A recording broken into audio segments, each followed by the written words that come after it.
luta principal. Ian Gary e Carlos Prates. Assim, 15 minutos de domínio do Ian Gary. E aí, na verdade, 15 não, né? A gente pode botar aí uns bons 17 alguma coisa de show do Ian Gary, né? Estratégia perfeita, domínio da distância, pouco golpeado, o grappling não funcionando, né, como domínio, mas funcionando para deixar o Carlos Prates aí duvidando e não sabendo o que defender. Aqueles chutes na mão esquerda, né, na mão forte do Carlos Prates, muito importante, assim. No braço, né? Estou no braço. Inteligentíssimo. O Pablo Sucupira fez você até compartilhou, André, no seu Instagram. O Pablo Sucupira fez um disclaimer, né? E falou a frase perfeita: quem foi o nerd foi o Ian Gary. Quem estava ali estudado e fez a estratégia perfeita foi o Ian Gary. Mas, porra, ele deu quase 50 chutes altos naquele braço do Prates, circulou sempre para a outra mão, tentava a queda, batia e saía. Quando estava de costas para a grade, fazia logo uma esquiva bem grande para não correr risco da mão esquerda pegar em algum lugar. Ensaiado perfeitamente, mesmo sem campo completo. Muito inteligente. Esse tipo de lutador que é campeão mundial, né? Ainda mais com essa idade, 27 anos, grande para a categoria. Esse nível de estratégia é o que a gente viu na subida do Jorge St-Pierre. É exatamente a mesma coisa. Então, assim, muito impressionante. E aí tudo mudou. O pessoal fala, por que o Carlos Prates não acelerou antes? Tudo mudou quando o Carlos Prates achou aquele jab de direita, né? E aí você vê como o cara é contundente. Um jab de direita com a mão fraca no último minuto do quarto round. Não sei se quebrou, mas, porra, ferrou o nariz do Ian Gary, balançou o Ian Gary e aí foi outra luta a partir disso. O Ian Gary não gostou do que sentiu, cheio de sangue, virou sobrevivente, começou a telegrafar a queda, evitar a luta de forma... E aí o Prates virou um caçador. O pessoal, porra, faltou 2 ou 3 golpes no ground and pound, o cigarro. Se ele não fumasse, seria melhor para ele, com certeza. Agora, porra, ground and pound vigoroso, faltando 30 segundos do quinto round, porra, nem se fumar, não vai, pode não fumar, não sai. O cara luta 24 minutos e 35 segundos, o cigarro não fez diferença. Aí vai, foi o cigarro. Só que se estabeleceu a narrativa que 2 Marlboros a menos ele tinha vencido a luta. Foi isso. Assim, é difícil, muito difícil quantificar e dizer isso. Agora, pelo final, pelos últimos 6, 7 minutos, o Carlos Prates não sai completamente dominado. Se fosse uma luta de 3 rounds, a impressão seria de que não dá pro Prates. Não é a hora dele, vamos devagar e tal. Aceleramos demais. Como rolou esse desfecho, a gente fica com a impressão, de repente ele pega aí um top 5, mas com um encaixe de jogo aqui, é material que lapidado pode ser da samba. Qual foi a leitura dos senhores para Carlos Prates e Ian Gary? O que você acha que o futuro reserva a eles? Vai lá, Carlão. Cara, assim, sobre o Gary, primeiro, né? Eu até cheguei, acho que foi a única coisa que eu falei no Twitter sobre essa luta. Me pareceu, até por esse final, como você citou, que é meio o que foi Gary e Shavkat. Os dois saem até melhores do que entraram. O Prates, muito pouco. Mas eu não acho que ele anda para trás depois desse resultado, apesar da derrota, apesar de ter, né, da shootbox, apesar da Fight Night ser perdida a invencibilidade e tal, eu não acho que ele sai um lutador pior ou menos conceituado por causa disso, porque ele teve essa oportunidade de virar, teve um momento ali que deixou as coisas muito equilibradas. Mas, obviamente, ele não vai colher todos os louros da vitória. O Gary, eu acho que é um lutador que está muito bem. Já tinha mostrado isso, mostrou que não foi só, deu uma sorte, o Shavkat estava machucado, ele realmente é um cara muito inteligente. Sentiu aquela mão, obviamente, mas fez uma luta extremamente estratégica, é um cara que tem capacidade para ser material para ou disputar o cinturão ou ser campeão. Tem tudo, né? O carisma, as qualidades de luta, claro que são as mais importantes. Isso eu acho que é fundamental. E o brasileiro, cara, para mim você citou o lance do jab, né, que virou tudo, assim, no início, a minha impressão é que ele não estava achando o Gary. Não é nem que ele entrou com o freio de mão puxado, ele não estava achando o cara, velho. Ele estava tentando achar ele lá, ele não estava dando conta. E o jab dele não tá... O jab é o fundamento mais básico, né, da marcação das mãos, né? E você vê que o jab do Ian Gary entrava e o do Prates não entrava. Quando entrou, machucou. Exatamente, ele não estava conseguindo. Então ele ficou um tempo até conseguir identificar. A movimentação do Gary estava muito boa, a noção de distância estava bem melhor e isso dificultou muito a vida do brasileiro. Depois daquele momento, sim. E aí tem o final da luta, que todo mundo, eu vi muita gente falando, mais uma vez, só o próprio Prates vai poder falar sobre isso de uma forma, e a gente não sabe até que ponto também ele vai falar sobre. É o caso do Michel, né?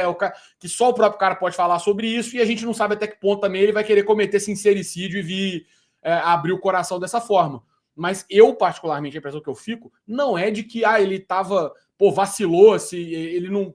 É que, cara, eu não sei, assim, às vezes a minha impressão de estar muito próximo e de ter acompanhado muita luta sem estar assim cobrindo, mas às vezes próximo até dos atletas, é muito mais comum do que a gente imagina a queda de QI de luta mesmo, assim, de capacidade cognitiva no final de uma luta de 25 minutos. Sabe, assim, eu já vi o nego tá, tipo assim, cara, jogando a mão para, se Deus quiser, torcendo pro mundo acabar embarrando para morrer encostado. Caso? O Prates, ele fabricou o melhor momento, que foi raspando, invertendo o Ian Gary, no 5º round, com luta agarrada, invertendo posição, ali numa luta que estava perdida. O que eu quero dizer é o seguinte, você vai tomando várias decisões à medida que vai passando. E a probabilidade, quando você tá naquela reta final, até pela exaustão mental, de ficar, 25 minutos ligado, o negócio tá... Sabe, não é nem só a questão física. É isso que eu tô dizendo. São muitas pequenas decisões que você tem que tomar o tempo todo, fazer pequenos ajustes. A chance de você cometer um erro, às vezes, de avaliação e fazer alguma coisa, ela é muito grande, principalmente nessas circunstâncias. E aí eu vi muita gente falando, porque teve uma hora que ele deu uma... A gente tava até vendo aqui antes de entrar no ar, que o Gary tenta empurrar ele com a perna e ele vem e dá, tipo, duas bombas assim na cara do Gary, que fica meio... Ele não tá defendendo. E aí, era só ter ido mais uma ou duas vezes. E, de novo, eu tenho a impressão de que, claro, foi um erro, poderia ter insistido, e eu acho que se tivesse insistido, tinha chance de ter parado a luta. Mas eu também compreendo, porque eu sei que é difícil naquela altura o atleta tomar todas as melhores decisões possíveis sucessivamente até a coisa que foi fazendo. Então, por mais que eu acho que poderia ter vencido realmente, eu acho extremamente compreensível de que ele, às vezes, tenha tomado uma má decisão àquela altura do campeonato. É isso que eu queria dizer.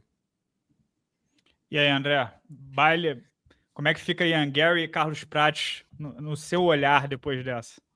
Cara, então, vocês já falaram bastante sobre o que aconteceu na luta.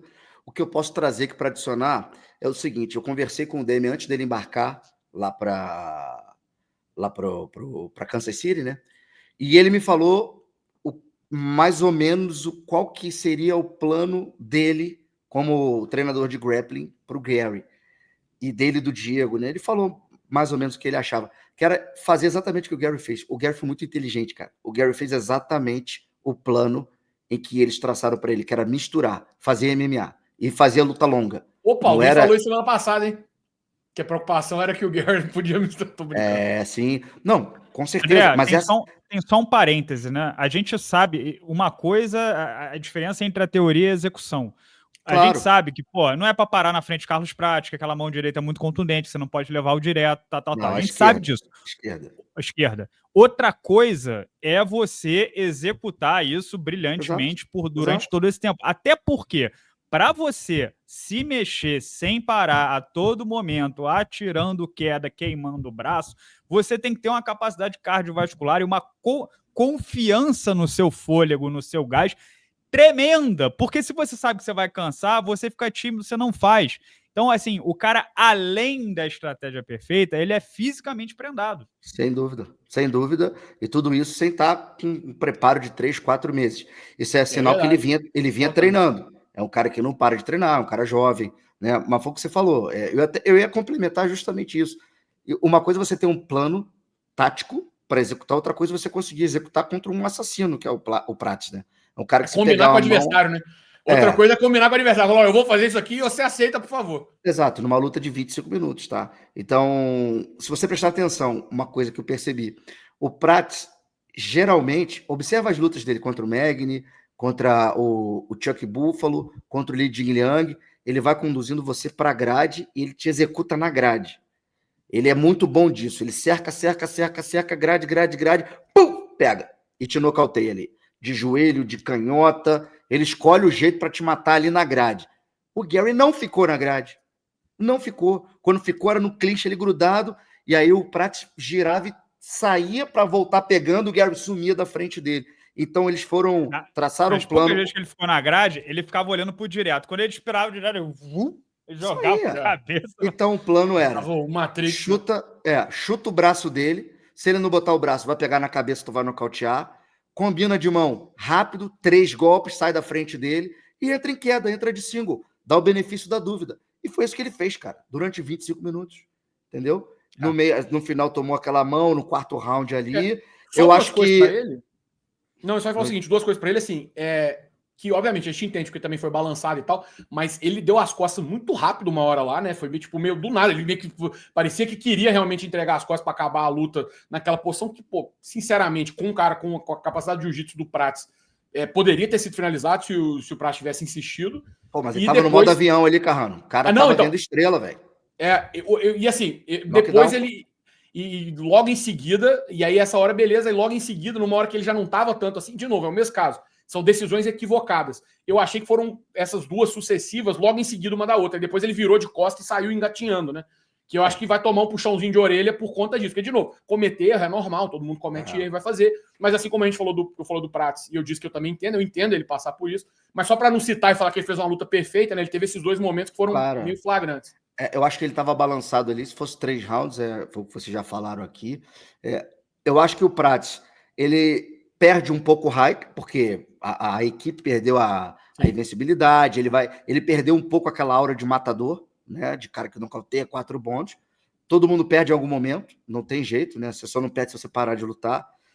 Eu acho que ele perde um pouco isso, mas eu acho que ele sai grande ainda, porque ele pegou um cara de 7º do mundo, quase nocauteou no final ali, né? É o cara novo, tem muita lenha para queimar ainda, sem dúvida vai voltar mais forte, tá? Mas o Gary sai gigante, cara, porque ele rouba esse hype, ele vai para ser reserva de um UFC 315 com Madalena e Belal. Daqui a pouco, no próximo dia 10, ele sai com uma vitória, que ele lutou muito bem, lutou de forma magistral contra o Carlos Prates e mostrou que é material. Eu vou além, Carrano. Ele é material para ser campeão dessa divisão, cara. Sabe? Eu acho que ele pode dar muito trabalho para o Jack Della Maddalena e para o Belal Muhammad. Acho que para os dois. Ian Gary, né? Ian Gary. Cara, eu vou te falar uma parada. Se ele enfrentasse o Jack Della Maddalena, se o Jack Maddalena for campeão e ele enfrentar o Jack, eu acho que ele é favorito, inclusive. Se os dois entrarem no octógono, eu acho que é favorito com o Jack Della Maddalena. Concordo. Vou falar. Eu achei que o Ian Gary saiu com pinta de campeão. Não sei se agora, não sei se lutando com o Belal agora ele vence, mas com 27 anos, daqui a 3 anos ele ainda tá jovem.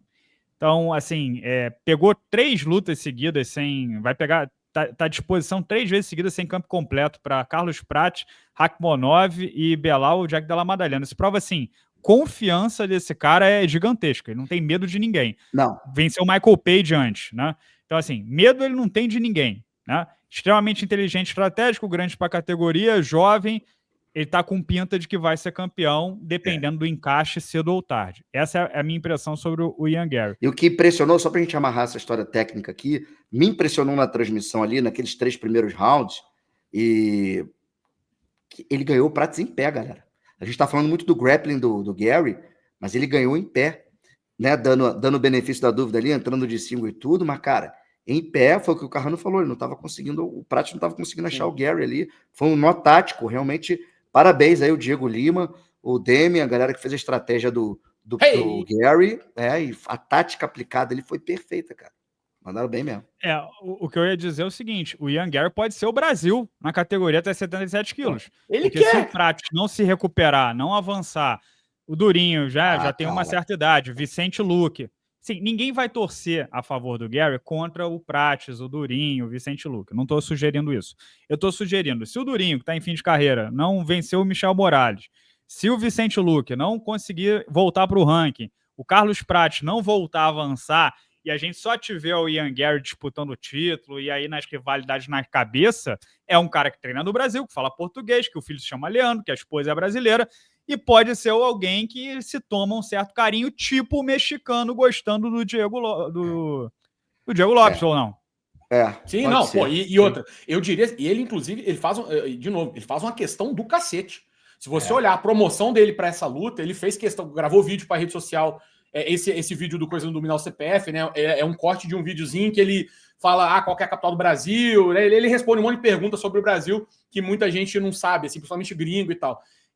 Eu até brinquei depois no Twitter, depois da luta, que foi uma cena engraçadíssima, porque ele foi lá conversar com o Carlos Prates, ele chega pro Carlos Prates, ele falando em português, e o Carlos Prates respondendo para ele em inglês, pô. Ele faz muita questão, inclusive. Então, se o público brasileiro quiser e aceitá-lo, eu não tenho a menor dúvida de que ele entra com a bandeira dividida. E para ele é um mercado consumidor maior que o irlandês também, né?